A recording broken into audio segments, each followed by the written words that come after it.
राजद्रोह को कंप्लीटली हम रिपील कर रहे हैं। यहाँ लोकतंत्र सबको बोलने का अधिकार है। आप हिमालय की चोटी से भी उसको रजिस्टर कर सकते हैं।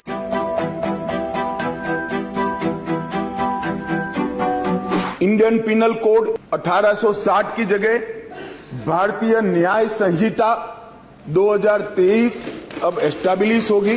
क्रिमिनल प्रोसीजर कोड 1898 की जगह भारतीय नागरिक सुरक्षा संहिता प्रस्तावित होगी और इंडियन एविडेंस एक्ट 1872 की जगह भारतीय साक्ष्य अधिनियम 2023 प्रस्तावित होगा।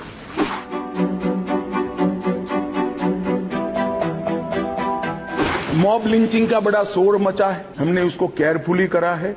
मॉब लिंचिंग के लिए भी 7 साल आजीवन कारावास और मृत्युदंड तीनों का प्रोविजन कर हम प्रावधान मानने वाला है।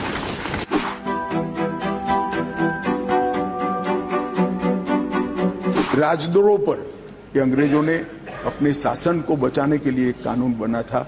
मैं इस सदन को कहना चाहता हूं, एक ऐतिहासिक निर्णय इस सरकार ने किया है। राजद्रोह को कंप्लीटली हम रिपील कर रहे हैं, कंप्लीटली रिपील। यहां लोकतंत्र सबको बोलने का अधिकार है।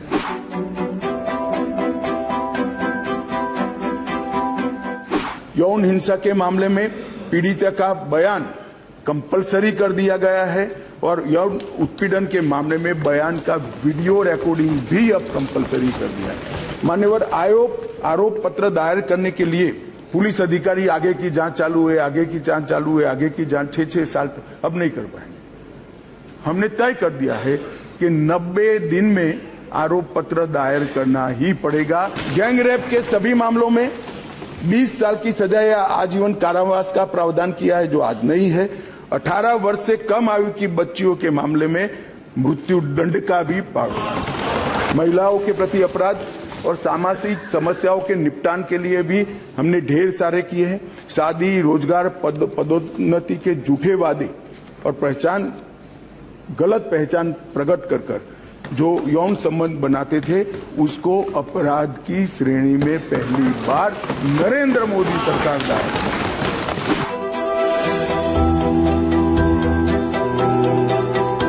नागरिकों की सुविधा सुनिश्चित करने के लिए जीरो एफआईआर को पहली बार आजादी के 75 साल के बाद हम स्थान दिए। गुना कहीं पर भी हुआ, किसी भी थाने का हो, आप हिमालय की चोटी से भी उसको रजिस्टर कर सकते हैं। गुना रजिस्टर होने के बाद 15 दिन में कंसर्न थाने को भेजना होगा। एफआईआर का प्रावधान हम पहली बार जोड़ रहे हैं।